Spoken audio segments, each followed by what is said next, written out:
एक किस्सा आठवला. पूर्वीचं प्रेम ना, हे म्हणजे खूप असं हळूवार आणि काय वेगळीच मजा असायची. त्यावेळी फोन कॉल्स वगैरे जास्त नव्हते. आणि आता सुद्धा काय काय ठिकाणी आहे बर का. जरी एकमेकांना दोघांवरती प्रेम झालं तरी सुद्धा ते जगासमोर दाखवू शकत नाहीत. ते कारण त्यांना काहीतरी मर्यादा असतात. ते जर लग्न झालेले असतील तर त्यांना तर खूपच म्हणजे खूप समंजसपणे काय काय लोक वागतात काय. आता हे जे चाललंय की नाही, प्रियकरासाठी नवऱ्याला मारून टाकायचं, बायकोला मारून टाकायचं, ह्याच्यापेक्षा ते वेगळं जग आहे काय. मला असंच एक कहाणी आठवली. तर ती दोघं जण एकाच ऑफिसमध्ये काम करत असतात. हिचं पण लग्न झालेलं असतं आणि आणि त्याचं पण लग्न झालेलं. दोघांचाही संसार. आणि हे दोघं ऑफिसमध्ये अगदी जवळजवळ टेबल, इकडे हिचा टेबल आहे, तिथं त्याचा टेबल आहे असं. आणि ते आधी सुरुवातीला सुरुवातीला फक्त एक वर्ष फक्त बघायचे, हसायचे, मुक प्रेम म्हणतात ते. आणि त्या दोघांना पण एकमेकाची ओढ वाटायची, पण सांगायचं धाडस झालं नाही बरं का. शेवटी तो, त्याचं नाव रमेश. रमेश काय करतो, हिचं नाव राधा. राधाला एकदा सांगतो, मला तू आवडतेस. मग ती जराशी गोंधळते. म्हणते मग असं करते, म्हणजे चुप्प बस, काही बोलू नको, आणि तिथून निघून जाते.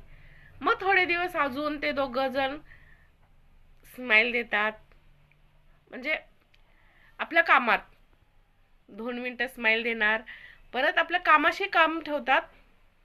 बोलणं नाही, काही नाही. फोन कॉल तर लांबच. तर हिला म्हणजे त्याला कळतं की आता ही पण म्हणजे हिला पण मी आवडतोय, पण मर्यादा. खरं प्रेम हेच असतं बर का. जरी म्हणजे त्या प्रेमात असं कोणतंच वाईट कृत्य मनात येत नाही. वाईट कधीच काही मनात येत नाही. मग ते असं म्हणजे एकत्र काम करतात, राहतात, म्हणजे एकत्र दिवसभर असतात.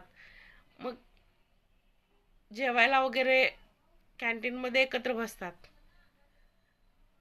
मग हळूहळू काय होतं, ती त्याच्यासाठी त्याच्या आवडीचे पदार्थ डब्यात आणते. मग त्यावेळी ह्याला राहवत नाही. त्यावेळी पण तो परत आपल्या भावना बोलून दाखवायचा प्रयत्न करतो. परत ती त्याला गप्प करते. ती म्हणते नाही. मग तो काहीच बोलत नाही. परत ते दोघं म्हणजे ऑफिसच्या वेळेत बोलणं तेवढंच. आणि असे जातात 3-4 वर्ष. 3-4 वर्ष ते म्हणजे एकत्र राहतात, पण कुठलाच वाईट विचार येत नाही बरं का त्यांच्या मनात.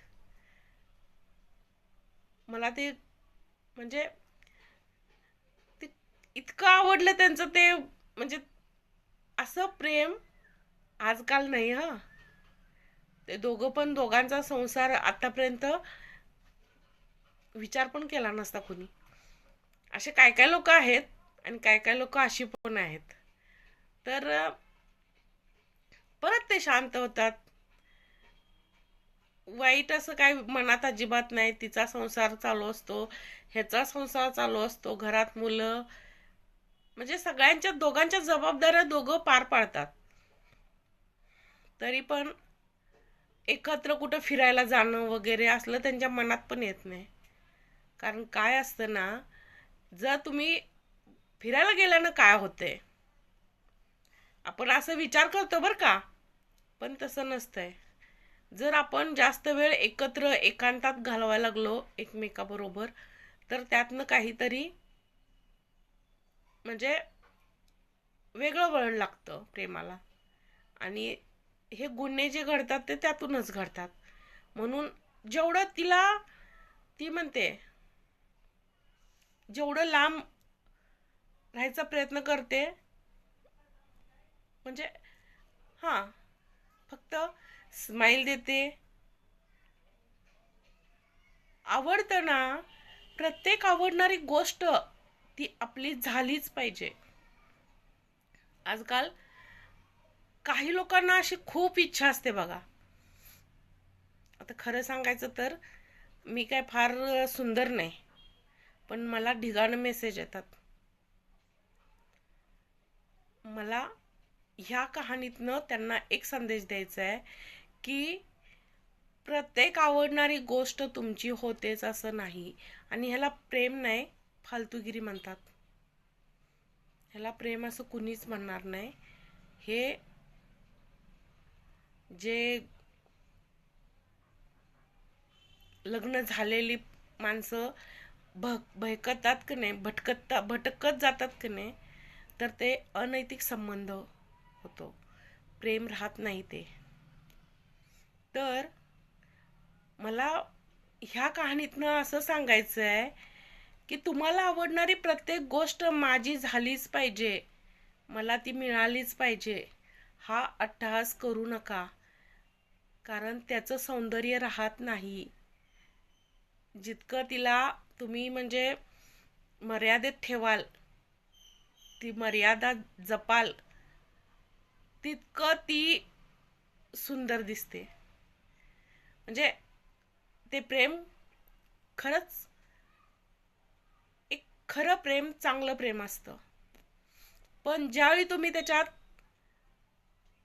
भेटायचं, बोलायचं, मला ती कसं प्राप्त होईल, मग ते मर्यादा सगळ्या ओलांडायच्या, त्यावेळी मर्यादा ओलांडली की ते खरं प्रेम राहत नाही, ती वासना होते. त्यामुळं हे दोघं खूप वर्ष एकत्र राहतात, पण कधी त्यांना असं कोणत्याच गोष्टीनं वाटत नाही की आपण म्हणजे मर्यादा, आणि तो जरी बोलून दाखवला तरी ती त्याला शांत म्हणजे रिस्पॉन्स देत नाही. त्यामुळे त्याचा नाईलाज होतो, तो पण शांत राहतो. तिच्या मनाविरुद्ध तो कधीच वागत नाही. तर हे झालं खरं प्रेम. आजकालच्या लोकांना बघितलं, भरलेले संसार उद्ध्वस्त करतात. मग ती मुलगा म्हणजे पुरुष असू दे नाही तर स्त्री असू दे, घरात आपल्याला बायको आहे, पोरं आहे, त्याचा विचार पुरुष करत नाहीत, स्त्री सुद्धा करत नाही की आपल्याला मुलं आहेत. आणि तर मला काय म्हणायचं आहे, तुमचं एखाद्यावरती प्रेम असेल तर ते त्याचं सौंदर्य, त्याचं मर्यादा, सगळ्या गोष्टी जपा.